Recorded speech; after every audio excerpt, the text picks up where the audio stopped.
So we're back on this Vercingetorix trip.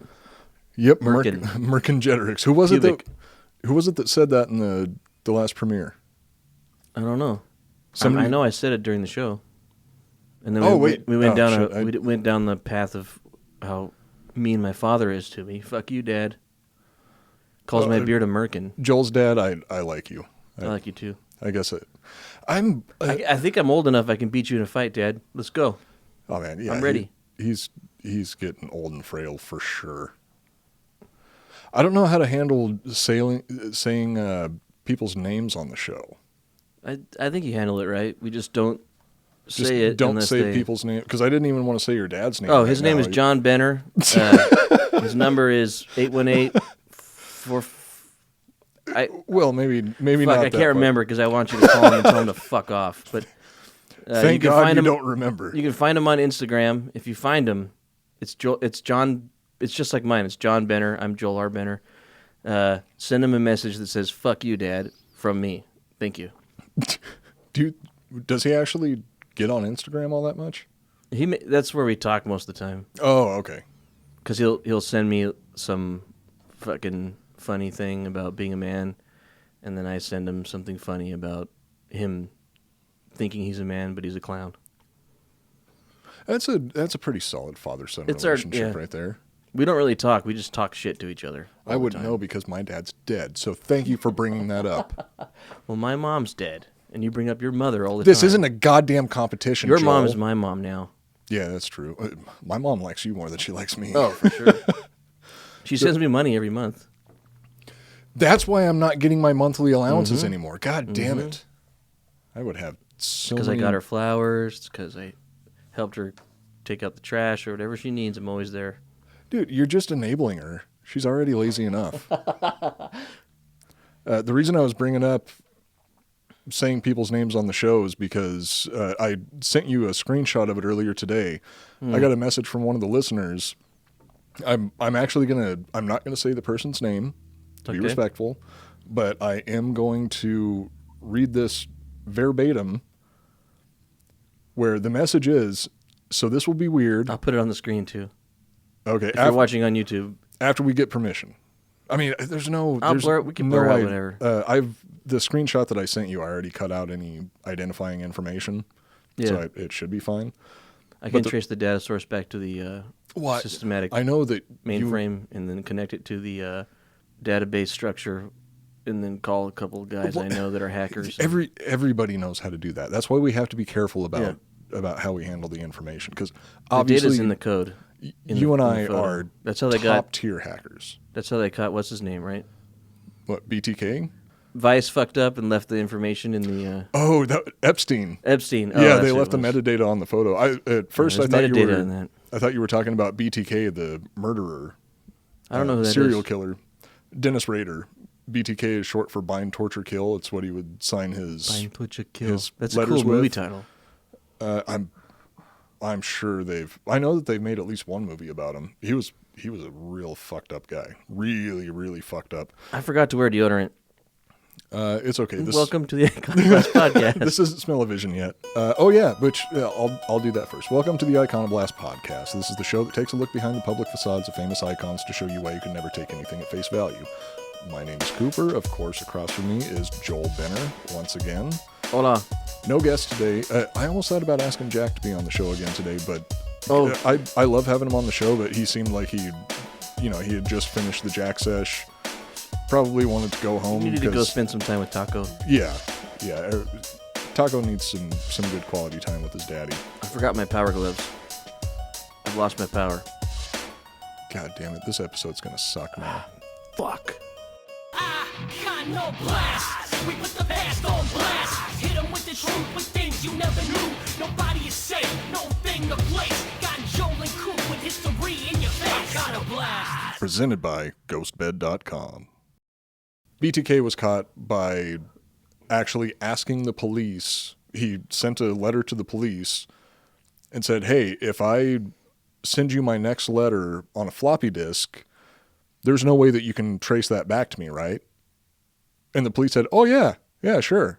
We're not going to find you by, through any of the data that's saved on this floppy disk. Not very long afterwards, they got him. He got busted. But he was active for a really long time. But this isn't a serial killer show. It's not a true crime show. We got to do serial killers sometimes, though. Yeah, we will. I want to do something about Ted Bundy. I want to do something about Jeffrey Dahmer. The Mayhem, the band. Oh, Mayhem, the band. What's his name? That's Chachi Chochin.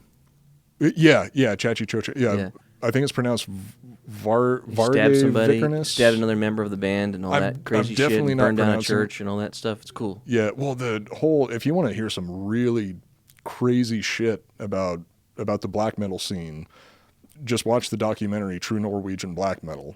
Yeah, there's a doc on Mayhem and that kid too that my lady was telling me about. Is it a new one? Because I thought that was True Norwegian Black Metal. It came out like early to mid 2000s. 1969. Yeah, 1969. Yeah. Low-hanging fruit jokes. That's what we're all about. So yeah, what I wanted to read real quick before we start getting into we got the topic of the day. Cover our sponsors and Mercingetorix, which today's going to be a pretty information heavy episode, and I'll explain that in a moment. But the message that I got was, so this will be weird, but after watching a porn, I found a comment that made me think of you, which is honestly flattering. That anybody's thinking of me after they got done jerking off. And I find it interesting that after he, while he's relaxing, he decides to just kind of read the comments and see what other people think of the video. Actually, yeah, but I don't do that unless I'm trying to find out the name of the person in the video. Yeah, that's the only reason I look at it also. But God bless this listener for going through the comments, because the comment reads, so it's posted by posted by a user named Julius_Caesar SPQR, and the comment is, "Post-nut clarity is temporary, but the glory of Rome is forever." Yeah. Julius Caesar. That made me laugh so fucking hard. It's a real quote, probably. There is a real quote similar to that's attributed to Caesar. But I'm sure that Caesar understood the power of post-nut clarity.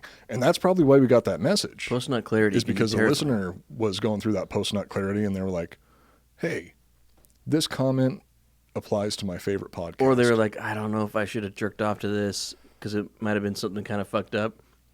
So they went through the comments to see what other people thought, and then found that and was like, oh. To get some reassurance that, okay, this is normal. Okay, thank God.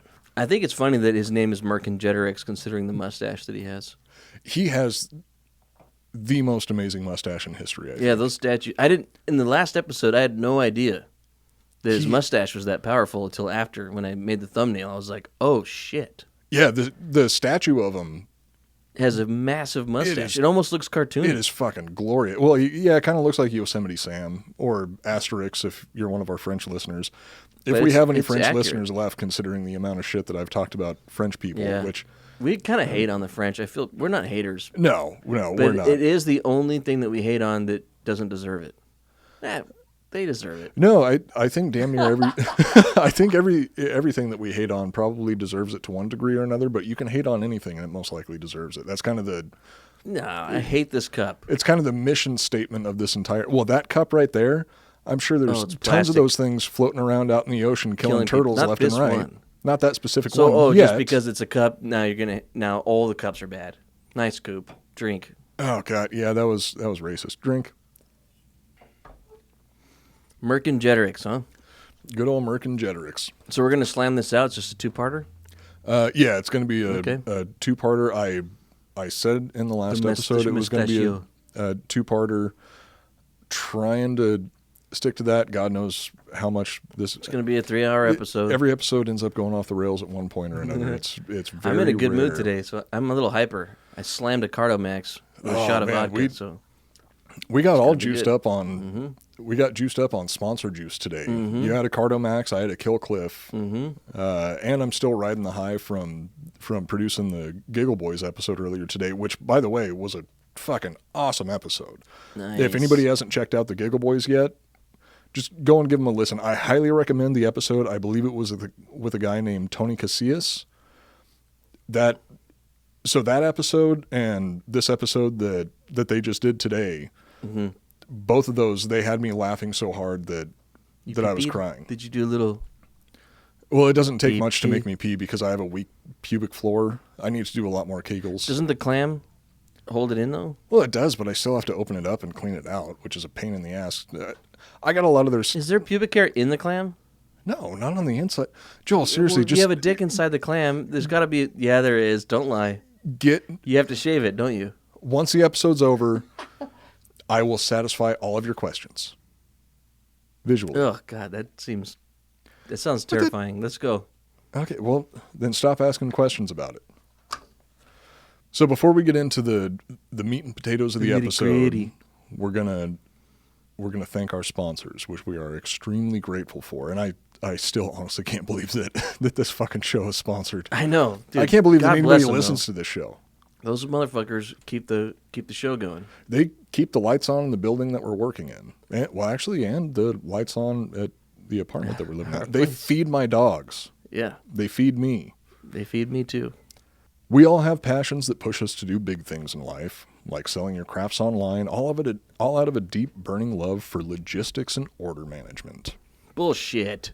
Yep, you're right. Okay, no one's passionate about that part, and that's why there's ShipStation. They make it easy to manage your orders and get your products out the door so you can get back to doing what you really love, growing your business. Or for us, it's telling very, very bad jokes and poor taste while we're talking about that's our business. Highly sensitive topics. It's our business. Sometimes that's we what we do. Naughty. Oh, God, why am I doing this naughty? Where did that come from? It just started a couple episodes ago, and now it won't stop. No, it actually started at the house. Anyway, it started at the apartment, but... If you want to get naughty on your spare time, if you want to use ShipStation. If you want to just be bad. Yeah. If you need time to be naughty, use ShipStation. ShipStation is the #1 choice of online sellers. You can import orders from any sales channel, ship with any carrier using ShipStation's deeply discounted rates, and automate just about any shipping task. No wonder 100,000 plus online sellers choose ShipStation. And once again, I know that I've been talking about this for a while. We are going to be getting merch, hopefully sooner rather than later. I've been working on it. We have a concept, an idea. That's right. We have an artist by the name of John Devilman who's going to help us design the shirts. Which, by the way, we've both known Devil. Well, you knew this before me, but we've both known Devilman for years at this point. Oh yeah. I had no idea that he was such a good fucking artist. Dude, he's. I mean, I guess I'm putting a plug inside of a plug right now, but I do want to plug Devilman because his webcomic is fucking awesome. Yeah, it's got a long name.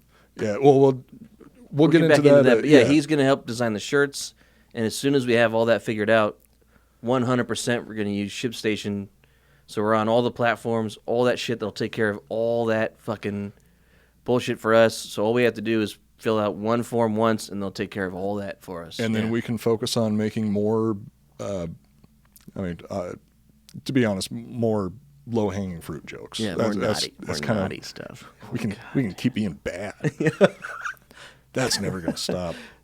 No matter how you sell, Shopify, Etsy, or your own website, ShipStation funnels all of your orders into one simple interface that you can manage from anywhere, even your cell phone. You'll even get access to amazing discounts with major carriers including UPS, FedEx, and the United States Postal Service. Easily compare carriers and choose the best solution every time. With ShipStation, small businesses can now access the same rates usually reserved for Fortune 500 companies, all without contracts or commitments. Ship more in less time for a lot less money, and just use our offer code ICON to get a 60-day free trial. That's 2 months free of no-hassle, stress-free shipping. Just go to ShipStation.com, click on the microphone at the top of the page, and type ICON. That's ShipStation.com, and enter the offer code ICON. Make ship happen. Make ship happen. That's still one of my favorite taglines for a company. Yeah, it's awesome. I love that they have a sense of humor about it, because when a company actually has a sense of humor about their business, you know there's good people behind it. Yeah, you know that they're not a bunch of stuck-up executives that don't give a shit about their customers. They understand people. Yeah. Next up, we have Roman. Now that the world is opening back up, there are many new thrills on the horizon. Whether you've been in a relationship for years, are just getting started, or or are excited to get back out there and meet new people, when the moment comes, you want to be ready. You want to be Roman ready.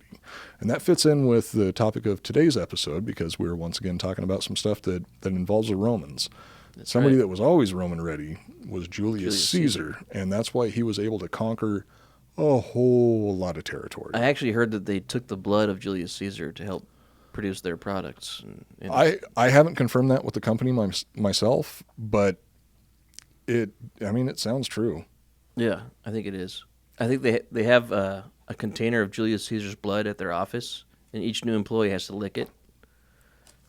Yeah, they're not actually putting it in any of the medication that they're shipping out to people. Everyone or that anything works like there that. has But to every lick. employee has to be infused with Julius Caesar's essence. So imagine like a vial of blood with a lollipop stick in it, and then you freeze it. When a new employee shows up, they pull it out, and you just lick the lollipop, or not the lollipop, popsicle. It's like a popsicle. Bloodsicle. Julius Caesar. Bloodsicle. Yeah. And you lick that once, and boom, you're hired. Yeah, and you carry on that amazing energy that Julius Caesar had. Mm-hmm. With Roman, you can get a free online evaluation and ongoing care for erectile dysfunction, all from the comfort and privacy of your home. The whole process is straightforward, convenient, and discreet. If you're ready to get Roman ready, go to getroman.com/icon today to talk to a U.S. licensed healthcare professional. With Roman, you can get a free online evaluation and ongoing care for erectile dysfunction, all from the comfort and privacy of your home. The whole process is straightforward, convenient, and discreet. A U.S. licensed healthcare professional will work with you to find the best treatment plan, and if medication is appropriate, they will ship it to you with free 2-day shipping, which, that's awesome. Even better than Amazon. Getting started is simple. Just go to getroman.com/icon and complete an online visit. Take care of your ED without leaving the comfort of your home. Complete an online visit today to connect with a U.S. licensed healthcare professional and take your first step towards being Roman ready. Fuck yeah. Go to getroman.com/icon, and if you're prescribed, you will get 50% off your first month of ED treatment. That's getroman.com/icon. Make sure you're ready to have confidence and control this summer. Roman ready. Yeah, dude. Be a man. If you've got some issues you don't want to talk about, talk to them about it. It's private. No one will know. Yeah, they offer a cover everything. A lot of different. It's like man help. If you need something that has anything to do with men's health. Wait a minute. No, but you're a man, so you don't need shit. You can live like this. You can live without any help. I know you can, but wouldn't you want to just live, your quality of life increase a little bit? No, I'm going to correct you there. Swallow your pride. Exactly. Swallow your goddamn pride. Take care of your health. Don't be so proud. With this company, no one knows about it. You don't have to go to it's like back in the day when you had to actually go to a porn store to get porn. It was super fucking embarrassing. Thank God it's not You'd that park way like anymore. a block away and like sneak in and go at super early in the morning or when nobody was around. Because you get caught at the porn store, then everyone thought you were a freaking pervert, Oh, holy shit. Before I get into this. But I'm just saying, like with this, it's all private. It's all fucking secret. Talk to them. They'll make your life better. Yeah. All around. Help you with that. And help you with anything else. Before I get into our final sponsor, I found out about one of my high school friends. I found out for the first time. Actually, I was one of the first people to know that he was actually gay, because me and a buddy of mine went into a porn store and we ran into my friend's brother and his boyfriend buying some gay porn together. Getting some porn together. Aw. And that's how we found out. We didn't say anything to my friend. I don't want to say any. Well, I mean, he's already out, but I don't want to say any names anyway. I like how you call your brother your friend, but that's nice. Joel, I said I don't want to say any names. But yeah, that's how we found out that a good friend of mine in high school, his brother was gay. Aww. He's out and proud now, and God bless him for it.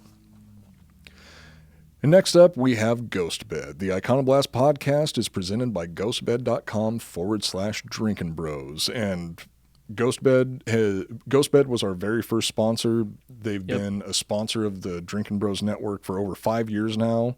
Yep. And they seriously are an amazing company. Their beds are awesome. That's why their logo's on the wall behind you. Yep. They deserve to be there. GhostBed makes their high-quality mattresses right here in the good old USA, and each mattress comes with a 20-year warranty. You can try a GhostBed mattress for 101 nights, and if you're not completely satisfied, you can return it, no questions asked. Their mattresses and pillows have cooling technology to help keep you cool at night, which is obviously very helpful for the area that we're living in here in Texas, because it's finally just starting to cool down. Sort of, yeah. It's cooling down compared to how it was. It's still hotter than it's all relative. Anywhere else we've lived. You can buy a mattress for around $35 per month, and they have no money down, 0% financing plans. GhostBed also offers bundles, so you can get everything you need in one convenient package. Just choose from their 4 mattresses and then pick your bundle. So whether you just need a mattress and a frame, or you want it all, like their cooling pillows and sheets, you can always get the best bang for your buck. Right now, GhostBed is offering a flash sale where you can get 40% off when you buy a mattress and adjustable base, or 30% off of everything when you use the promo code DrinkinBros. Head over to ghostbed.com/DrinkinBros to take advantage of all their awesome deals. Again, that is ghostbed.com/DrinkinBros. GhostBed. Sleep so good, it's scary. So now it's time to get into the nitty-gritty, as you said earlier, with part 2 of our series on Vercingetorix. Ideally part 2. Who knows where this is going to go off the rails, because... Vercingetorix, right? Vercingetorix, yeah. Wait, according to Gigi... Oh, yes. It's Vercingetorix. Vercingetorix. Gigi, I apologize in advance. We're going to say it wrong anyway. It's Merkin. I'm going to fuck that up. Joel's going to purposely say it wrong. I'm going to accidentally say it wrong. But we both admit that we're wrong. But thank you for the corrections. I'm going to try and stick with that pronunciation. Vercingetorix. Vercingetorix. But this is some shit that I'm really excited to talk about. Yeah. This is some fucking cool shit. Oh, I like to drink. I like to drink ranch water, because that shit's good. So, just to catch everybody up and remind everybody what happened in the last episode, we talked about the Siege of Avaricum, where Caesar built... So they've met twice now, right? The first time he got his ass kicked, second time he got his ass kicked again. They've met a handful of times. Julius is just spanking him. Yeah, he has been. Caesar and Vercingetorix have met a handful of times at this point. I cut out some of the more Dog and Dr. Merc? Yeah, C's Dog and Dr. Merc. C's Dog and Dr. Merc have met a handful of times at this point. Mm-hmm. But I cut out some of the more minor battles and a lot of the side story stuff that was going on, which is interesting, but we're trying to kind of condense everything down. Did they ever send letters to each other? Love letters, all that. This was all just a battle because of love? A bad relationship. No, but actually, would they communicate two opposing armies? Would they actually have a mailman or something, in-between guy? It was really common to send emissaries between armies to communicate with each other. Were they doing that? So would Julius send Dr. Merc a letter sometimes? I'm sure. Handwritten? Well, they didn't have printers or anything back then, so I'm pretty sure handwritten by Julius himself. Or do you think Julius thought he was too good to write him himself, so he would have his assistant do it? I think that he would most likely have an assistant do it. If he was going to write anything himself, it would be his own. It would be in gold, which would make it extremely expensive for him to do. Not for him. It still costs money. But he doesn't care. Probably not that. Well, he's not Crassus. He's not going to write in normal ink like someone else. He's going to write gold filigree. So he's got gold filigree on his armor. Gold filigree in every letter he ever wrote. It shines in the sun. You can see it from miles away. Remember, we got almost 6 pages to go through today. So. It's fine. If it goes too long, we're halfway through. We'll just cut it off and start it again. Make it a 3-parter. It's okay. Well, then you're going to make me. I said this was a 2-parter at the top of the episode, and you're going to make me wrong. You know how much I hate being wrong. I'll take full responsibility. Or we'll just do a 3-hour episode. Fuck it. Just give me some of your tomorrow. Whichever work. I am not giving you any of my cocaine. That is expensive. Oh, the other stuff. Yeah. I get Either that one. from a pharmacy. It's cheaper. So at the Siege of Avaricum, Caesar built ramps, or what was it? Sea Dog and I forget already. I already Julius, forgot what it was. yeah, Dr. remember. Merkin. Dr. Sea Dog Merkin. and Dr. Merkin. Sea Dog, yeah. Sea Dog built ramps up the walls of Avaricum. They pushed some siege towers up there. They poured in and slaughtered damn near 40,000 Gauls. Yeah, but in Dr. Murky, Mr. Merkin, in his defense, he almost took down that ramp with that fire trick. That was cool. They tunneled underneath the ramp and if you listen to last episode, set it on fire. They dug a tunnel underground and burnt that shit. This is why cool, man. This is why this is one of my favorite periods of Caesar's life. The battle between the battle between Caesar and Vercingetorix. This is going to get so goddamn confusing. Merkin The battles between Caesar and Vercingetorix were really some of the most interesting battles of Caesar's lifetime up until the tail end of the Roman Civil War. Yeah. And it's because of this insane shit. I think in this episode, we're going to be covering what I think is one of the most interesting battles in the history of warfare. That's awesome. And it's going to be the tail end of the episode. You know what I love about Julius Caesar? He always sees her coming. Like whatever the enemy's going to bring, he's always seizing the day. Do you have any idea how many listeners you just lost for us? He can seize it all, dude. Is this going to be a running thing through this whole episode? He's got an eye for combat. We'll let the listeners guess. He's a goddamn murderer. What is the nasty shit? Like, this show is supposed to be telling the truth about people. Merkin must have done some fucked up shit. Oh, he absolutely did. The way that he would keep... Was he raping and pillaging Roman towns and stuff? I don't think that there was a single military leader within the last, 2,000, 2,500 years. Well, no, probably Would you wear a shirt that said "fuck Julius Caesar" on it because of all the bad shit he did? You can't because you're in love with him. That's well, I'd be willing to wear it. You understand the fucked up shit that he did, but yeah, I understand the fucked up shit that he did, but the crazy shit that happened. I think that he is what Dan Carlin naughty. He was so bad. He was so naughty. There goes another 20 listeners. I think that the shit that he did, he obviously committed atrocities, but as the comedians would say, tragedy plus time equals comedy. No, I don't think any of it's funny. Too soon, dude. I know it is still too soon. I don't think any of it's funny or should be brushed aside. I think it should be understood, but it's the same way that people talk about historic figures like Genghis Khan. Who? Genghis Khan, yeah. God damn it, these pronunciations. I'm gonna have to just pronounce things the way that everybody expects it to be pronounced. Well, no, because you want to hear both. It's apparently it's supposed to be Genghis. I don't even know if it. I'm repeating what I have heard Dan Carlin say in the past. Oh, no, whatever. No, what Carl Sagan said is, "Oh shit, I have cancer," and then he died. The universe is pretty cool. I love Carl Sagan though, but yeah, it's also hard to figure out what the actual pronunciations were outside of scholars and people that actually went to college. Shit ever was. It's people that have actually finished high school that are going to be able to figure out the actual pronunciation. I finished high school and I don't know shit about it.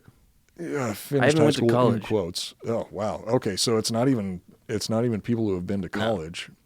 It's people smarter than us are able to figure out how to. I mean, that's 90% of the world. Is it though? Maybe. 85. 69%. 69% of the world is smarter than we are. Low-hanging fruit. We are fucking jokes, children. Dude. I'm a child. Yeah, it's really hard to figure out how to pronounce names that long ago, but obviously people like Gigi, one of our long time listeners from day one, She knows a lot more about this than we do, and I can tell you that the remainder of this episode is going to drive her crazy because I'm going to continue mispronouncing things. I don't mean to do it purposely, but goddamn, these ranch waters are good, and I just can't stop drinking them. Let's do it. So here we go. Without further ado, which been long enough, here is the fall of Vercingetorix. The loss of Avaricum was a devastating blow to Vercingetorix. See, I'm already saying Vercingetorix. I'm just going to go with Vercingetorix. I know it's wrong. Say whatever you want. It's Mercingetorix. Mercingetorix. The loss of Avaricum was a devastating blow to Vercingetorix and the Gallic coalition. When the city fell, not only did the Gauls lose a stronghold, the Romans gained a safe haven where they were able to rest and recuperate. There was also the whole nearly 40,000 Gauls were slaughtered in the streets thing, which was also, to be fair, pretty uncool. Instead of launching a counterattack, Vercingetorix chose to wait and see what Caesar's next move was. The Gauls were still wary of facing the elite Roman infantry in open combat and knew they had to wait until they had the upper hand before kicking off another battle.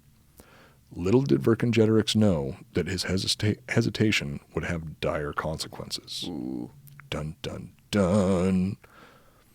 As his men rested, Caesar sent messengers to a nearby outpost where he had left 2 additional legions and a stockpile of food. The reinforcements set out to join the main army, bringing with them all of the food they had stored. And plus they have all the food at the city, right? They got some there, but it really wasn't enough to sustain. I mean, they've got 10 legions out in Gaul. Did you ever find, would they eat humans if they were starving? I'm sure that some Romans did. Or was that like against religion or just against their moral code? Do you know? Cannibalism has been taboo in most cultures throughout history. I mean, not for all of history. And there's, I mean, But you didn't research anything about them when they're down to the... There's no major stories that have popped up that I'm aware of. Like the water boys would get eaten first, nothing like that? Oh, if they were going to cannibalize people, the water boys would get it first for sure. And then the poop throwers or the velites? Velites. I remembered. Oh you did. We are actually... Something. We're teaching people. If I'm learning, then other people are learning too. That's... And when I say poop throwers, it's the ones that would like... They would be in the very front of the army and distract the enemy, cause drama. They're not throwing poop. Maybe they actually did. Yeah, but from time more to like time. throwing spears and causing chaos and talking shit. Mainly irritating the enemy. What they were supposed to do was they were supposed to just keep the enemy distracted so the main force could get into position. Yeah, they were screaming. Like it's the modern day version of a smoke grenade. Yeah, or like no, I don't know if a football huddle is the right way to say it, but you don't want, similar to football, you don't want the opposing team to know what your formation is going to be. When they're in the huddle, it's the crowd in the audience screaming at the top of their lungs so the other team can't hear what they're saying in the huddle. Yeah, that would be a good explanation for it. Once the 2 additional legions arrived, Caesar split his army, sending 4 legions north under the command of Labienus, his right-hand man, while he marched south with the other 6 legions. Labienus. When Vercingetorix saw Caesar moving south, he knew exactly... What? Labienus is just super lame.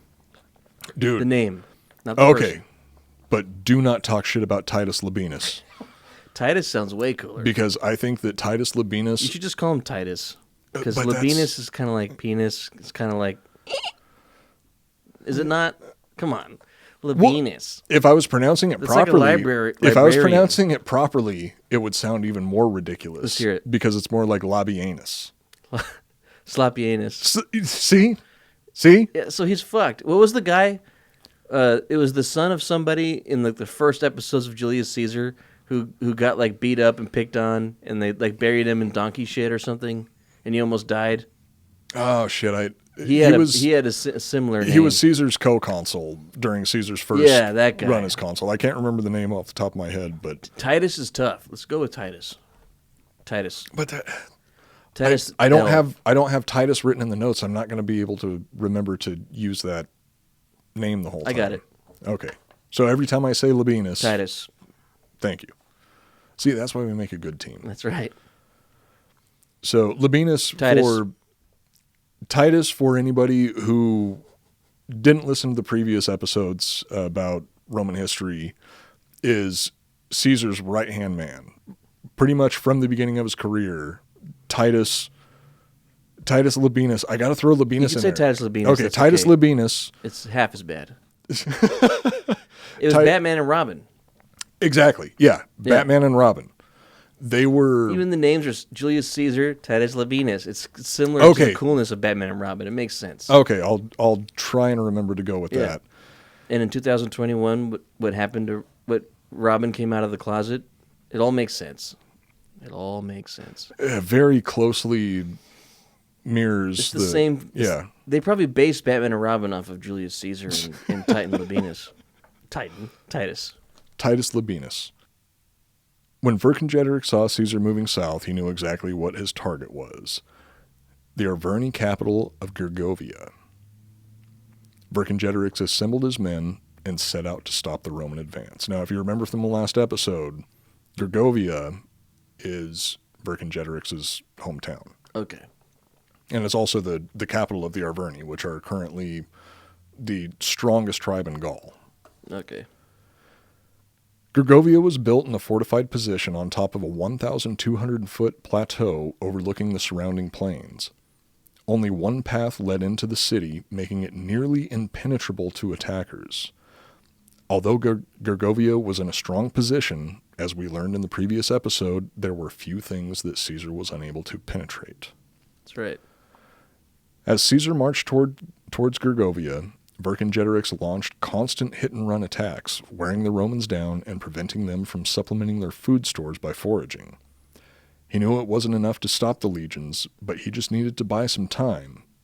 And when the Romans finally arrived, the Gallic coalition was already waiting for him outside the city.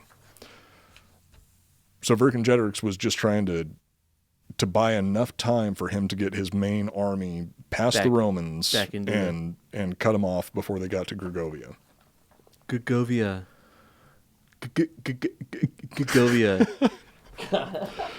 The hit-and-run attacks had given Vercingetorix enough time to move his army ahead of the Romans and get into a strong defensive position. He placed his army near the top of the plateau, forcing the Romans to fight uphill if they attacked. Now all the Gauls had to do was hold off the Romans until they ran out of food, which they are still short on food at this point. They restocked a little bit, but you need a lot of food to feed that many people. Upon their arrival, the Romans... The Triarii take a lot of meat. Anyway, the Triarii eat the velites. If they need to. No, that by choice.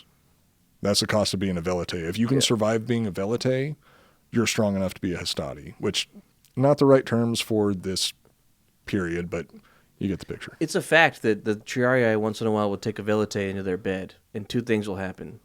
The velite makes them come, or they get eaten alive. No, it's first one and then the other.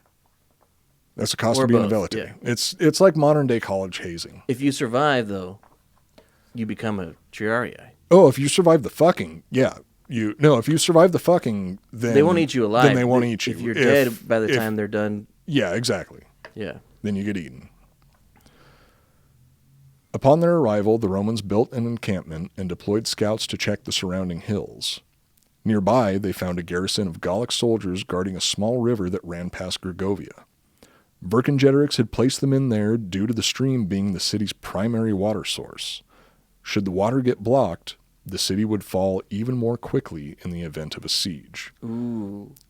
So the Romans captured the hill and blocked the stream. That was the very first thing that they did. Is as soon as they saw that was feeding the city with water, they're like, "Oh, we'll just block that off." And now Julius seized the hilltop and God damn it, blocked the. No, you're right though. He did. Julius. You know what I would have done if I was him? I would have took over the mountainside, blocked the river, and then literally lined up every troop along the river and just had them all pee at the same time, and just pee down the river. So you don't even block the river. You just infect the river. You turn it into pee river. Your entire army's. He's got 50,000 men. That'll if they all peed at once. A pea stream would go into that city. You know it would. Oh, if they could stop the Triarii from actually eating the dead velites, then they just throw the dead velites into the stream, and that would poison everybody. True. Jesus Christ. Can you imagine, if they I can't believe we get the paid entire for this. Roman army pees into the river, They block it a bit, but they let some stream go, and they all pee. And then you're like down there washing. You're like, who peed in the river? And you're like, someone's like drinking it, and they're like, ew. Like, oh man, they really got us. Now They're really fucking with us. But then there's a one freak that's like, Oh, I like this. God damn it.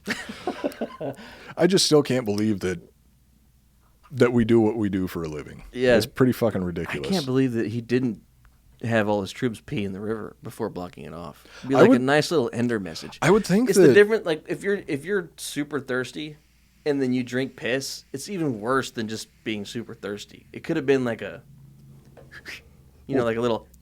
No, tell that to Bear Grylls. Bear Grylls prefers piss over water. And if you're thirsty enough, you're going to drink damn near piss anything. over water. That sounds like a song? Like a song, yeah. Dun, dun, dun, dun, dun, dun, dun. I was thinking Johnny Cash, but yeah. Oh, I was... piss over water. Piss over water. Not long after the Romans captured the hilltop, Caesar marched away with a contingent of soldiers in tow. Vercingetorix knew that Caesar would return eventually, so the Gallic king capitalized on his absence and ordered his men to begin building a stone wall along the base of the plateau. Vercingetorix then took half of his army and prepared a surprise for Caesar's return. So, a little side information, where Caesar was going is he was going to talk to the last remaining Gallic tribe that was loyal to Rome. Oh. And he was trying to get them to give him food and give him some cavalry, because as we've talked about in the previous episodes about Roman history, Roman horsemen were not that great for a long time. The Gauls were leaps and bounds ahead of them when it came to mounted troops. They rode those horses bareback, butt naked, and just slid around them. Fuck yeah. Like a noodle wrapped around a sausage. Well, I think what they actually did is, maybe this is something else that we've talked about on the show, they would actually sit on the saddle horn and then lock their butt cheeks around it. Because they didn't have stirrups at this point. Stirrups were a huge... The Gauls had saddles? Wait, the saddle horn is the little plug, the butt plug. Yeah. Yeah, that's why another word for a saddle horn is a butt plug. But at this point, they didn't have stirrups. So when stirrups were actually invented, that was an amazing military advancement, because it honestly was. So that sticking the saddle, I doubt they had saddle horns on their saddles. They didn't have saddles, right? They used like cloth and leather straps and shit. Well, they did have something akin to that. I'm sure that that's something that either Katie or Gigi could answer for us, because they're both way more knowledgeable than us. Yeah. But I am being serious when I say that the invention of stirrups completely changed the face of warfare. But it is a funny idea, thinking of people riding around just clenching stop. their... Okay. That joke's as bad as my jokes. You're supposed to be better than that. How dare you? So yeah, Caesar went off to meet with the last remaining Gallic tribe that was still loyal to Rome, which is kind of a euphemism for them being a bunch of fucking cowards. They were the last tribe in Gaul that wasn't willing to stand up against Rome. I mean, so I don't want smartest. So they were the smartest tribe in Gauls. Smartest, maybe, considering the times. What happened in the end? They would be considered. Well, we're going to get to that. Considering the times, I think they would be considered cowards. But so Caesar asked these guys for food to help to seize up their food and their shelters. God damn it! I'm going to shoot myself in the fucking head. Keep doing it though. I love it. You think I'm going to stop? No, I know you're not. Keep reacting, and I'll keep going. I don't want you to think that I'm actually angry at you, because it's going to ruin the rest of the show, regardless of how angry I actually am. I don't care either way. Okay, good. Not while we're recording. I'll ask for forgiveness after the show. Oh, God damn it. This is going to be another fight once the show... Do we have to fight after every single fucking episode? Yeah, if you keep the makeup sex like is good, to be honest, but... I thought we weren't gay, Coop. Yeah, I saw the comment. Really got to... On Instagram. I saw the comment on Instagram. Really got to keep our personal lives out of the show. That's kind of my fault, The show though. is personal for me. True. I bear it all. If you watched the last bedtime story, number 2, then you'll know it's true. Oh, that's going to be coming out before this episode releases. It's out right now. Oh, okay. Live in the moment. God. Since when have I ever been able to do that? I'm so fucking neurotic. I'm constantly worried about the future. We learned a lot about you on the bedtime story number 2 at the end. If you make it to the end, you find out. You tried to. Oh, no. Oh, you tried to. What did you say? I'm a mystery wrapped inside an enigma, wrapped inside a neurotic shell, wrapped inside you said you were failing body. It was all what? What's the word? Smoke and mirrors. Smoke and mirrors. Shadows and dust. Shadows and dust, Maximus. So anyway, Caesar tried to get some food from this... Tried to seize some food. Gallic... Yes, tried to seize some food from this Gallic tribe. Good old seize some food at the seashore. Yes. The Gallic tribe. I am so... Horny? I'm okay. I can make it through the rest of this. You look like you're horny. I always am. You're about to put the bean again. I'm so fucking pent up. No, that's a problem. I don't. Well, you have a weird hard-shell clam covering your penis, so it must not be easy to masturbate. Dude, I don't have time to pry that fucking thing open. It's not easy. How does it open on its own? Just when you have to pee? No, it doesn't. You just pee into the clam shell? And I empty it out like every other week. It just drips out over time. That's why there's always a little wet spot. It's watertight. The wet spot comes from somewhere else. Yuck. So Caesar's trying to get food from this Gallic tribe. God. And the Gauls were bringing them the food, and then all of a sudden they just went apeshit and started killing every single Roman that they ran into along the way. Caesar got pissed off, grabbed some men, rode out to meet up with them. And then when he met up with them, he was like, dude, what the fuck? I thought you were our bros. And they're like, oh, shit, man, I'm sorry. That was a total misunderstanding. We thought that you were killing all of our people, which, spoiler alert, the Romans were. Yeah. Killing like thousands upon thousands of Gauls. They're like, oh, we heard that you were killing a bunch of our people, so we were like, well, shit, what the fuck? We're going to start killing some of them. We're cool now, though. They weren't cool. But the Gauls were playing them? This one tribe... The Gauls? There had been some issues with them before where when the rebellion led by Vercingetorix first started up, Caesar asked the same tribe to march out and kind of figure out what was going on, help some people out. They went out, were gone for a couple days, and then came back. They're like, oh, sorry, man, it's too dangerous out there. We're going to stay home. So this tribe was playing it safe. They were being bad. They were playing both sides. They were in the naughty tribe. A few days later, Caesar arrived back at the Roman position with a contingent of cavalry from the last remaining Gallic tribe loyal to Rome. Mm-hmm. Loyal is a bit of a strong word to use in this situation, as the same tribe had just recently turned on them and killed any Roman men they could find. After some stern words and threats of violence, the Gauls apologized, claimed it was all a misunderstanding, and agreed to support the attack on Gergovia. Upon his return, Caesar was surprised to see a brand new 6-foot-high wall between his army and the city. He also noticed that a large portion of the Gallic army was missing.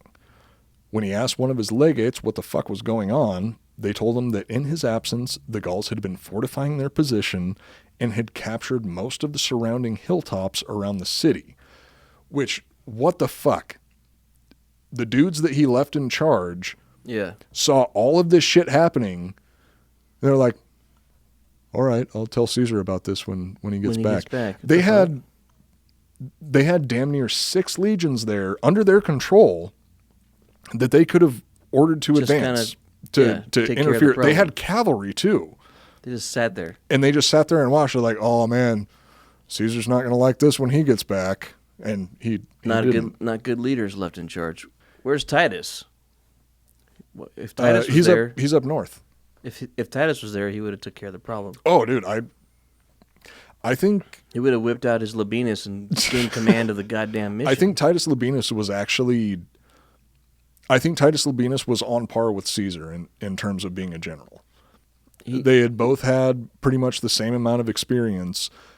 It seems like Titus Labienus chose to be Caesar's right-hand man because Caesar was better with the communication. Yeah, he was more of a if he you was can more imagine charismatic. everything as a dick and balls, Julius and So Titus if we can see the world through your eyes. Yeah, so imagine a dick and balls. Julius Caesar and Titus are the two balls. Usually one ball is a tiny bit bigger, but they both do the job. That's Caesar and Titus, and the dick is Rome. That might be one of the best analogies you've ever made on this show. That's them. Yeah. No, that is them. Titus was just a little bit smaller, could still get the job done. If you remove the bigger ball, you can still get somebody pregnant. Yep. Might take a little bit more work than having both balls working together, but yeah, you can still get the job done. When you shoot a rope, oh boy, here we go. if you well, maybe you know this. I don't know if you do. I know you're not a doctor, but if you shoot a rope, does it siphon from both testicles at the same time, or does it like rotate? Is it like an engine, like a piston, where it's like left, right, left, right, left, right, left, right, left, right, or is it like both at once? Is it a 2-stroke, 4-stroke? What's going on here? You don't know the answer. No, I don't. Okay. I mean, somebody in the chat will know. Maybe. Does it siphon from both testicles, or is it one at a time? To be perfectly honest, now I'm curious about that. Well, because the egg comes out left, right, left, right, left, right with the ladies. Like the ovaries, it's like one side. It takes turns. And the balls and the ovaries are very close. They're like brother and sister. The female anatomy is an absolute mystery to me. I hope to figure it magic. out one day. Yeah. As far as I'm concerned, well, if my mother is to be believed, it's evil. And it'll ruin your life if you ever even look at it. Yeah, it's what is it called? The naughty place? No, the no-no zone or something? The no-no zone? I don't know. She used a lot of different words for it, but I just know that the devil's playground? Anytime I even mentioned it, I would get beaten with a broom handle. Nappy dugout. Nappy dugout. Meat flaps. Beef curtains. So as I was saying, I should have known that. I stayed up until 4:00 in the morning, finishing this last night because I was so excited about the topic, and I was like, "This is going to be." No, you can't. That's the thing. It's what it's makes an honest the show. question. Have you ever thought of that before? That was the first time it ever popped in my head. I've never thought about that once in my life, but now I have to know the fucking answer. Yeah, that's going to drive me crazy until I figure out the fucking answer. As soon as this show's done, you're going to look it up. I am so tempted to just stop the show right now and take a break so I can look that up on my phone and figure out what the fucking answer is. It must come out of both. Or is there a cartridge? Is it like a gun, or is it like there's like a reservoir in between the two testicles where like they both siphon into like a loading zone, like the bullet in the chamber. So the clip are the two balls, and then there's the chamber, and it shoots into a chamber, and then that shoots on completion. Who knows? They don't teach you this in high school, man. To be perfectly honest, the male genitalia is as much of an enigma to me as the female genitalia because you have some weird cybernetic version of both. No, because anytime I even looked down, my mother would beat me with a broom handle because that's a no-no place. We're both pushing 40, dude. What the fuck are we doing? I think that we're going to be in our 70s, still making the same stupid fucking jokes, still having no idea how anything's genitalia works, still arguing about cloacas and whether or not a mermaid's fuckable. And, well, no, I don't think either one of us are going to survive. Okay, well, you just brought something up that we have to talk about. You just talked about mermaids. And I got, okay, so. Here we go. About a week ago, a listener hit us up on Instagram. And they had just listened to the old Columbus episodes when we had the first discussions of the mermaids and shit. And that's been a long going thing. I think we burned it to the ground, but you would think so, but we didn't. She brought something to our attention with a tattoo. Which, by the way, you know who you are.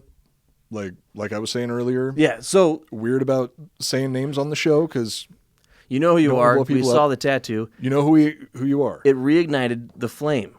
So that was like a week and a half ago. It was right after we recorded the last episode. Yeah, so about a week ago. So I reached out.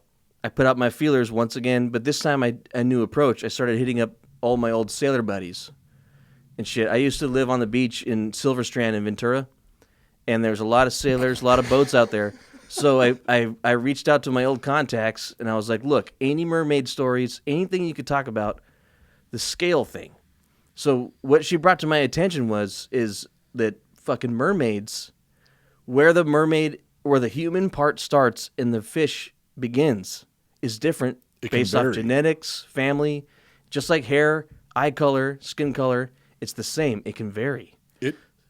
So I wanted to know if this is true. Like I said when we first saw the tattoo, the tattoo was really challenged. So I analyzed the tattoo and I sent the tattoo out to 1,000 sailors, and one got back to me, and it wasn't him, but he's like, I got a video from another sailor who was out at sea too long, and he was recording. He was documenting seeing a mermaid, and the scales were low.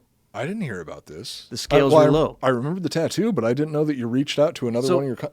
How big is your fucking network? Dude, when you work in the film industry, that works in every single industry in the world. Well, I know someone that knows someone or something. I can get to him.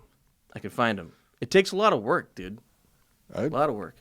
I imagine it must. So, apparently, the scales on a mermaid, where they start and where they end, can be anywhere. Like some mermaids, the scales go all the way up, or up to the titties, or it can be all the way down to the knees before the scales start. That seems like it would be. Well, I mean, I've never seen it, but the tattoo, the scales started below the ass, and that was what triggered me to reach out to find out if any of these sailors have seen mermaids where maybe they're, maybe it's not a cloaca on some of them.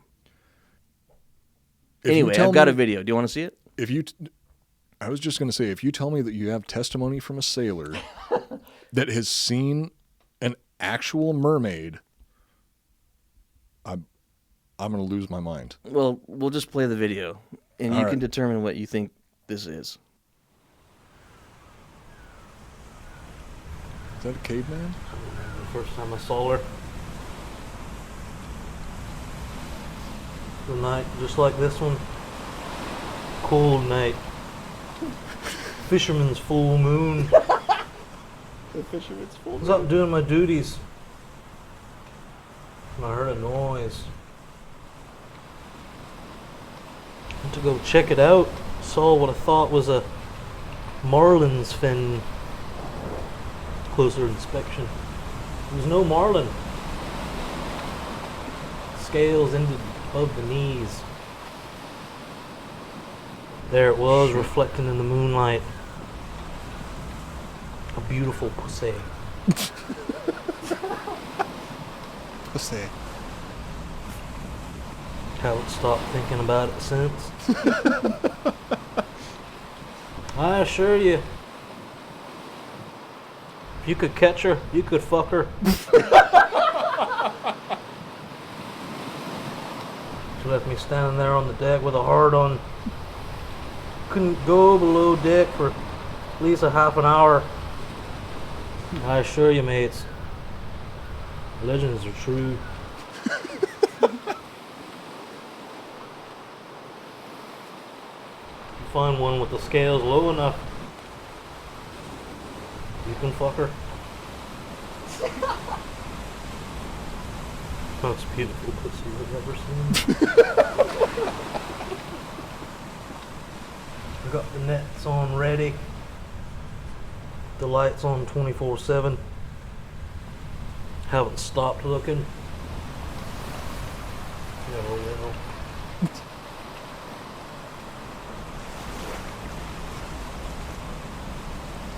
If it's the last thing I do, even if I can just see her again. But I aim to catch her, and I aim to fuck her. That sounds dangerously close to maritime sexual assault. It's a fish. Fish have feelings too. You can't fuck a dog. Well, I mean, you can, but it's not legal or moral. Do you go to jail if you fuck a dog? I don't think you do in Texas. Anyway, so that's a video of a fisherman out at sea. This isn't the last, this video was maybe a month ago, sent to a friend. That fisherman's boat. It's modern boat. Modern must boats. Be so nice because it looks surprisingly like the window of a house. Oh yeah, they do a lot of that modernization. When you live on your boat, you make it feel like a house. Yeah, I would do the same thing. Yeah. Oh god damn it! So between the picture of the tattoo that we saw and that video, I'm gonna have to start reconsidering my views on whether or not you can fuck a mermaid. Yeah, I mean, this is just one video. I've got a couple guys. I told them that I would put it on the show. I told them I would spread the word, and they're deep searching for this. We're gonna get more videos on this. Are we able to say the name of that sailor on the show, or did he ask to remain anonymous? They never told me his name. Yeah. Most sailors actually don't have names. I don't think he wants, I think he's serious. He's gonna, if he captures a mermaid, he's gonna fuck her. It's sort of willingly, though, right? I mean, willingly. I mean, he's gonna capture her in a net and fuck her. I don't know. It sounds rapey to me. It sounds very rapey. Well, it's not his fault. Like, you can obviously tell that he's if entranced. He rapes her, it's definitely well, no, his because fault. I think it's siren based. I think mermaids have a magical spell they cast on people. She wants to drag him into the ocean and kill him. Oh, eat him. Okay. He wants to fuck her. They're in this mythological, sexual, physical, mental, weird situation right now. He's been at sea for who knows how long. That sounds like a really long, convoluted way to victim blame. Victim blame who? It depends on what happens. What if we find out he's dead, drowned? Then who's the victim? Well, then God bless him and may he rest in peace. Yeah. But according to him, the scales were low, below the arse, like the tattoo. I'm reconsidering my position. Okay. I haven't come up with It's okay. You don't have to. I haven't come to a decision. I'm gonna get more information. I know that the guy I was talking to said that he knows someone that actually fucked a mermaid. He's really old, but he's gonna try to contact him to have him tell his story. I cannot believe your network of connections because I've known you for damn near 20 years now. Yeah. I've never met any of these people. Well, no, that's why they talk to me, because they know I keep their shit personal. I keep it private. I've done them all favors, and they all owe me something.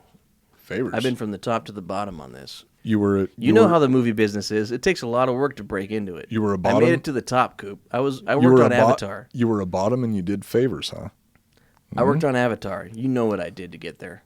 Everything. Yeah, James Cameron seems like a bit of a freak. Butt stuff, whatever it took. It's not gay if you don't like it. I'll do whatever it takes. That's a good point.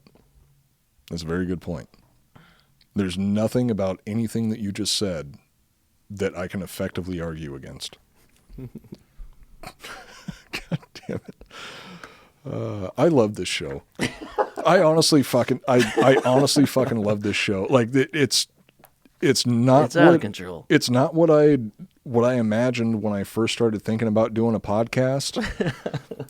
But everything kind of develops over time, and I'm honestly so fucking happy about what the show is. The original version of the show didn't include me. That's true. I threw a wrench in the whole goddamn system. Which was a big mistake. No. I'm just blown away by the fact that the ridiculous shit that we do is actually working. Like, who would have thought that it would fucking work? Well, we'll see after this episode. Yeah, good point. I think I'm just as shocked as anybody else that this is turning out the way that it did, but God bless it. So we were just building up to the Battle of Gergovia, which, by the way, I was wrong.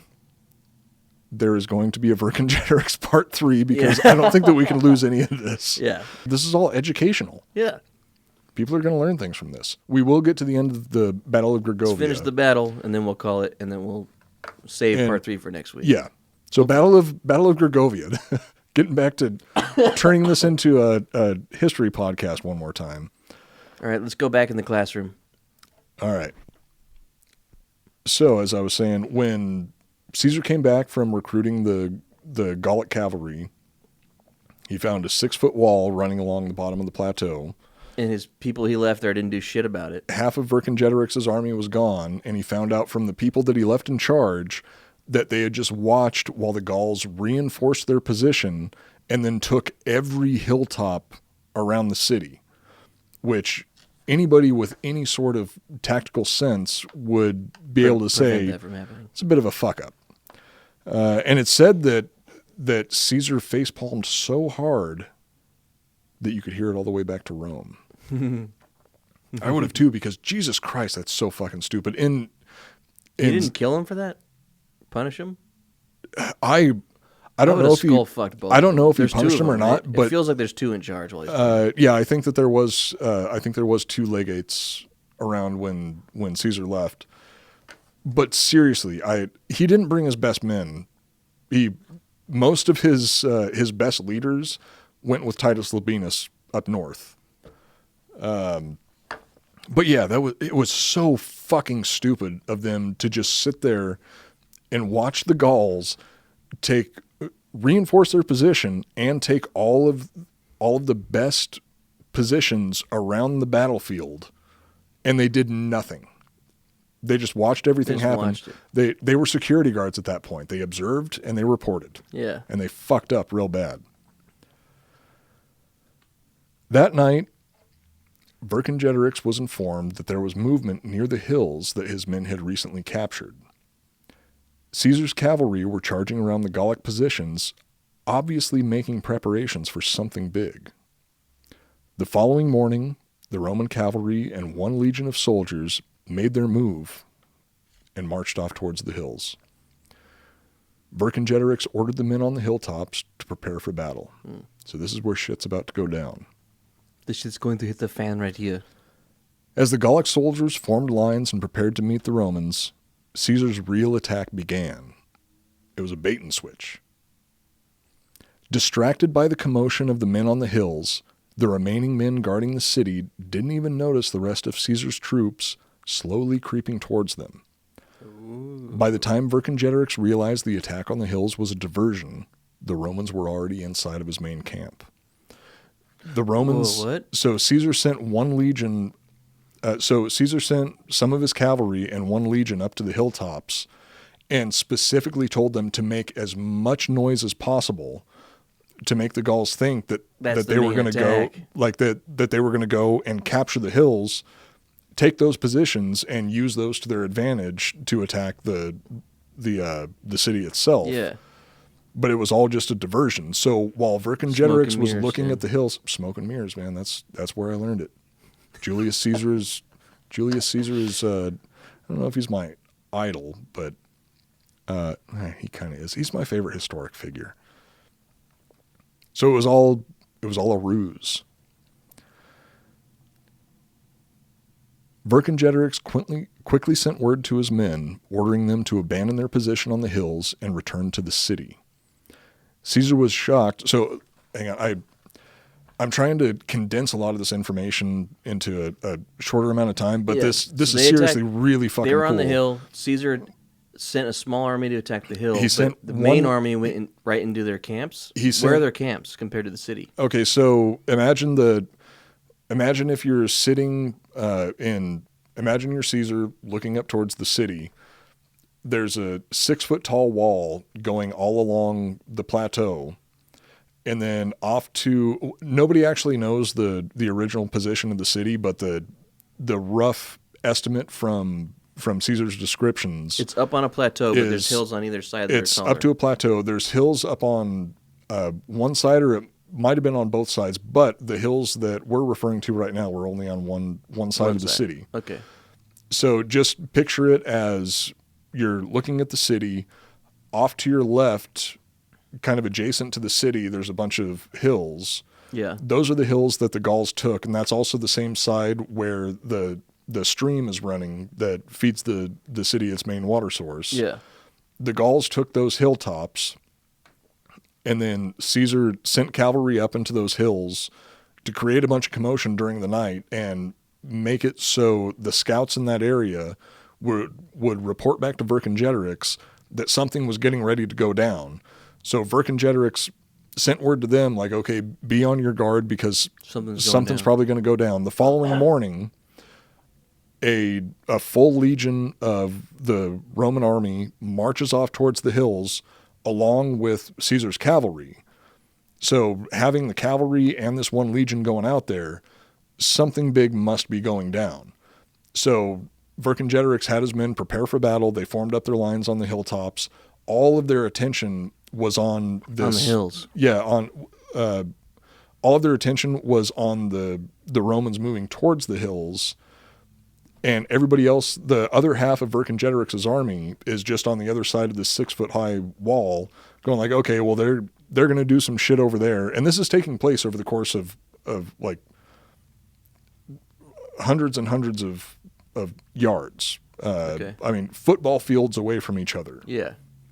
So while one battle's getting ready to go down, everybody else is like, okay, so Vercingetorix and Caesar are both focused on those hills. We can just kick back and take a break because that's where the battle's going down. Both of the generals are paying attention to that. Nobody's going to fuck with us right now, so we'll just chill. We have a time. And that's what they did. Relax. But while the shit was going down in the hills, which an attack never happened in the hills, the Gauls formed up, and the Romans acted like they were going to make a move on the hill, but they never did anything because there would be a period of time before a battle would start where they would just square up, like like we've talked about before. They would wait until they could see a decent opening. There. They're fucking with each other. They're really just doing whatever they can buying time. Yeah, exactly. Doing whatever they can to intimidate the other side and wait for an opening. So while that's going down, Caesar takes his remaining 5 legions. Well, not all 5 because they would usually always leave like 1 to 2 legions behind to guard the camp. Defend the camp, yeah. So let's say that he sends 3 legions up towards this stone wall, moving up quietly.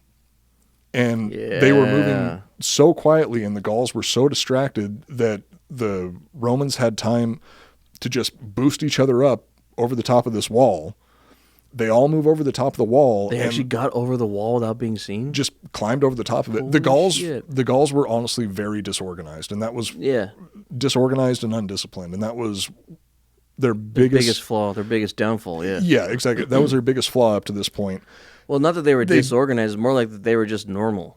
And, Caesar and his army were just fucking They were a militia. Overpowered. Yeah, they were a militia. They weren't a professional army. Caesar was using a professional army whose job was to fight wars. This was just a big group of dudes. Bunch of motherfuckers that were tough, but yeah, exactly. Communication was not.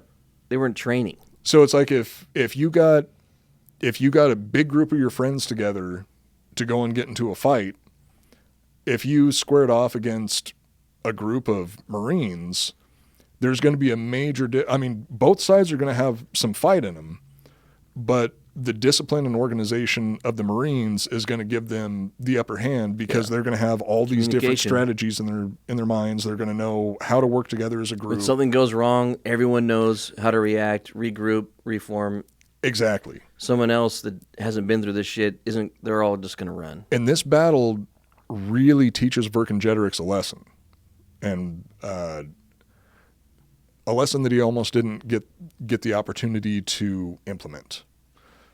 So the Romans sneak over the top of the wall, and before the Gauls even realize that they're being attacked, the Romans are already in their camp and just going to town. And we're talking, like I said, probably about three to four legions in the Gallic camp at this point, right outside the city. Vercingetorix quickly sent word to his men, ordering them to abandon their position on the hills and return to the city. Caesar was shocked to see thousands of Gauls suddenly rushing out of the hills and into the left flank of his army, because Caesar didn't expect the counterattack to come that quickly. Didn't even expect him to have that much communication. Yeah. Knowing that the element of surprise had been lost, Caesar immediately ordered a full retreat. Unfortunately for the Romans, many of their soldiers couldn't hear the sound of the trumpets over the chaos of the battle. Oh, shit. Half of the Romans attacking the city were able to pull back into the Roman encampment, but the other half were unaware of the counterattack until the Gauls crashed into their flank. Caught off guard, they were helpless to defend themselves, and Vercingetorix and his soldiers slaughtered thousands of the remaining Romans. Fuck. It was one of Caesar's most costly defeats in Gaul, and I think it actually might be the single most costly defeat that Caesar ever experienced in Gaul. How many? 2, so 3 legions? How much is in a legion? So in a legion, I can't remember. How many do you think? 10,000 died? The number off the top of my... So it depends on in terms of the number of Romans that died in this battle, it depends on whose account you're going by, because if you listen to Caesar, according to what Caesar personally said about the battle, he lost 700 men. Caesar would constantly downplay the number of soldiers that he lost to make himself look good, because when he was recounting this battle himself, he also said that it was the lack of discipline among his men that caused them to lose the battle. But that wasn't the case. What it was is his men couldn't hear the call for retreat, and he wasn't expecting all of these other Gauls to abandon this feigned attack that the Romans were making and just charge back into the city. That was actually a really good call on Vercingetorix's point. Yeah. Instead of keeping the hilltops were tactically useful to a certain point. Why didn't he just send all his men in then? The people on the hill chase after him. The rest of his legions send him in over the wall. So he had at this point in time, the Romans would, part of their overall strategy or their battle plans, like the general rule of thumb that they would follow is you would always leave a certain number of troops behind to guard your camp and give the rest of your army a safe place to retreat to. Mm-hmm. So he probably had, I would say he probably had 2 legions behind guarding. He also thought when he called the retreat, they would all hear it and get the fuck out before that army came back. Yeah, so I think that Caesar's first mistake in this battle was assuming that... Underestimating him. Yeah, Caesar didn't expect Vercingetorix to pull all of his men off of the hilltops to go and reinforce the city, because I think he assumed that Vercingetorix wanted to hold those hilltops for some future attack that he was planning. So he thought that the hilltops were more important. This is just, I honestly don't have any specific information to back this up. This is just my assumption. Speculation. I think that Caesar thought that Vercingetorix was giving those hilltops more importance than they actually had, and didn't expect him to pull his men off of them. Yeah. So when he did call his men back to the city, Caesar was caught off guard, and then he tried to. And he also had shitty fucking generals with him or whatever. Like if if you were the one on the hilltop and they started to retreat, that's a rout. That would have been an opportunity to start attacking from the back, but they probably just stood there like a bunch of jackasses. If he would have. Right? That's a really good point, because I'm not sure he had a single legion and his cavalry over by those hills. I don't know what the terrain actually was in that area, because you would think if you saw him retreating, you would chase him. But probably because the orders were don't attack, just fuck with them. They just stood there and watched them leave, and they probably were considering that, yay, we did it. They did the same fucking thing that they did when Caesar was gone. Yeah. They were like, oh, the Gauls are doing this. All right, I'm just going to wait here and see what Caesar tells me to do later. Yeah, if Titus was there, he would have routed those fuckers, and they would have got half killed on their way to the city. That's exactly what I was just about to say, is if he had Labienus leading Titus Labienus leading this feigned attack, Labienus would have just been like, "Oh, okay, they're turning and running that way. Route. I'm gonna fucking put my men in a position where while they're attacking the main Roman force, tell Caesar we're flanking him. Tell him to attack. Yes, and then, exactly. Yeah, and then he would have attacked from this side, and Caesar would have attacked from the other side. And if Labienus would have been with Caesar, so this is something that will come up in the next episode. The 2 testicles working together. You know what? That just makes me think that the nut comes out of both testicles at the same time. Because they have to work together. If they have to work together. They're a goddamn team. If they didn't, men would never be able to impregnate women, because it takes a team. That's right. Because if Titus Labienus had been there leading this other contingent, he would have known, like, because the Gauls on the hills are focusing on the flank of the main Roman army, that leaves their backs open, and he would have figured out a way to get his men into position. to just run into the rear of him, and then they would have been caught in a pincher maneuver. It would have fucked him. I don't think that Caesar would have lost the Battle of Gergovia if he had Titus Labienus with him. Yeah. He loses? Yeah, that's what just happened. He lost thousands and thousands. Well, according to Caesar, he lost 700 men, but... so he retreats, and then what happens? Well, that's what we're going to get into in the next episode. But I'll wrap this up here real quick, and then we're going to have to leave the rest of it for the next episode. Because the next episode we get into the Battle of Alesia, which is the single most exciting... after this, Caesar just splits? He doesn't take this city? No, he doesn't. Gargantuan? Let me get into it, and then I'll wrap it up with a little bit of extra information at the end. Okay. After incurring so many losses, Caesar ordered his army to retreat so they could regroup. The Gallic cavalry recruited by Caesar earlier lost faith, and quietly slipped away to join Vercingetorix. Now every tribe in Gaul was loyal to the coalition against Rome.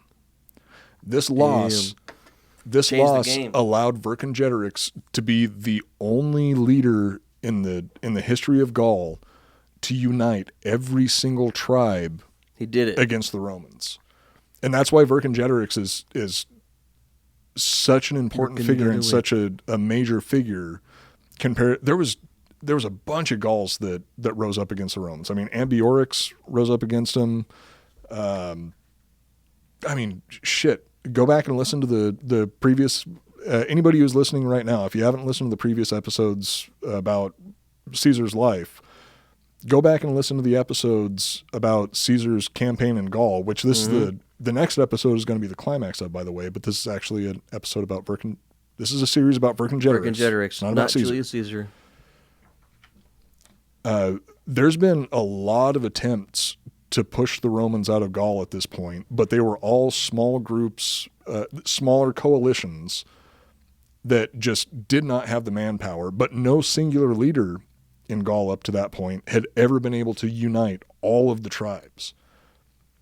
And with this victory, and well, with what Vercingetorix did before, he was able to unite a lot of them, but with this victory, he gained the loyalty of every single tribe in Gaul. You're the first person to stop Caesar. And that is why Gaul never had an official king, but I feel safe in saying that Vercingetorix was the first and only he sees Caesar in his tracks.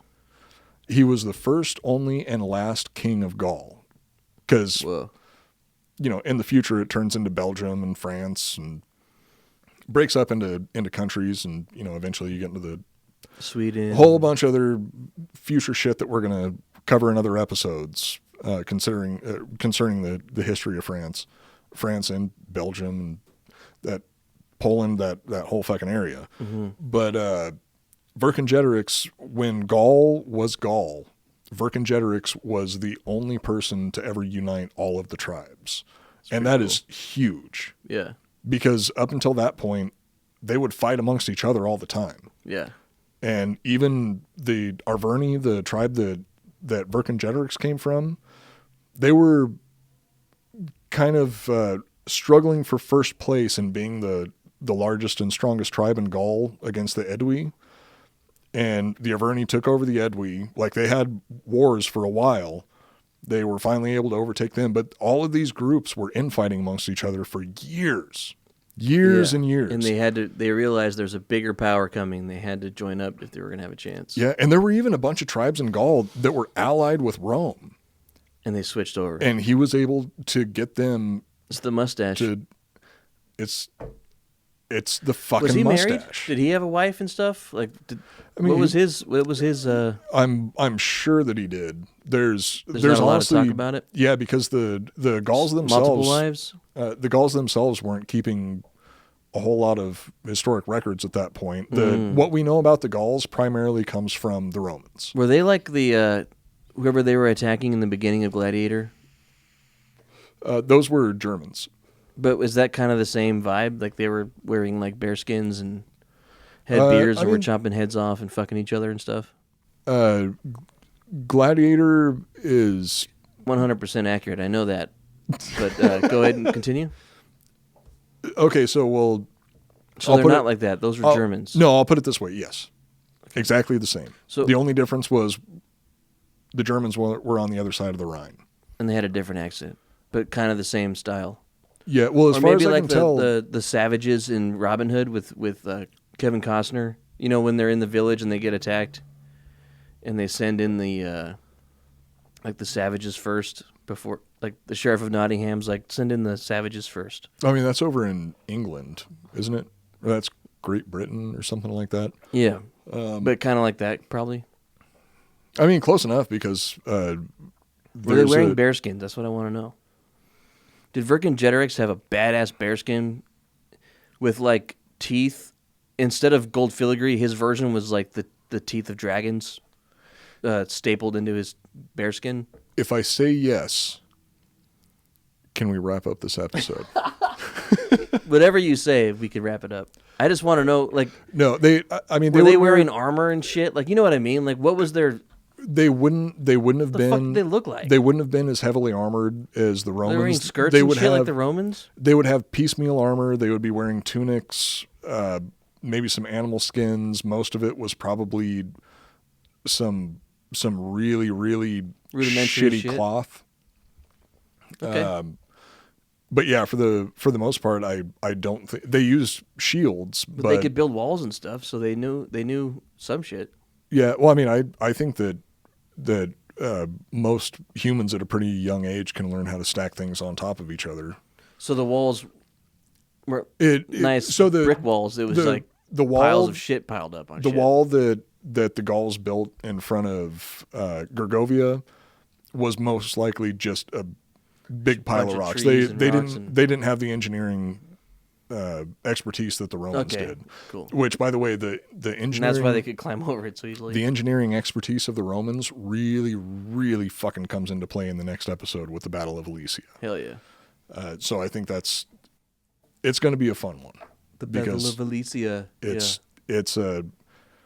I think that it's my second favorite battle that Caesar ever took part in.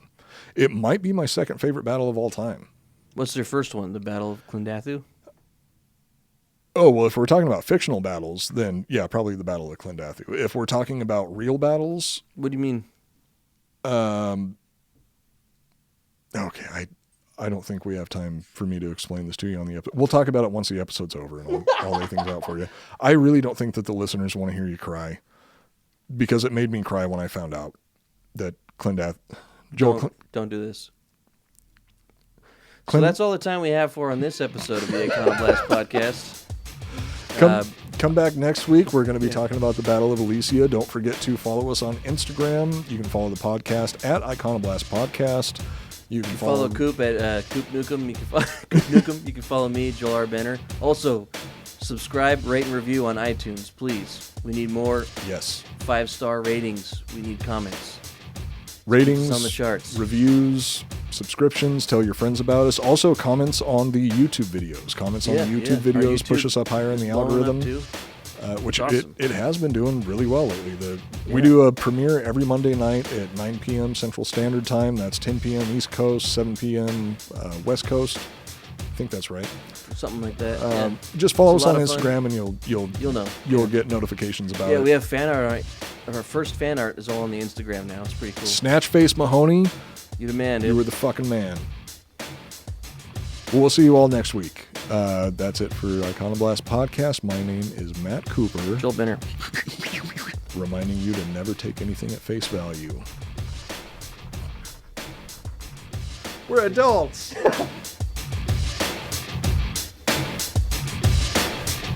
Go check it out. So what I thought was Marlin's fin.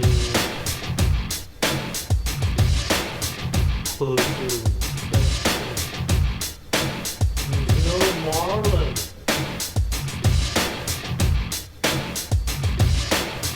Scary.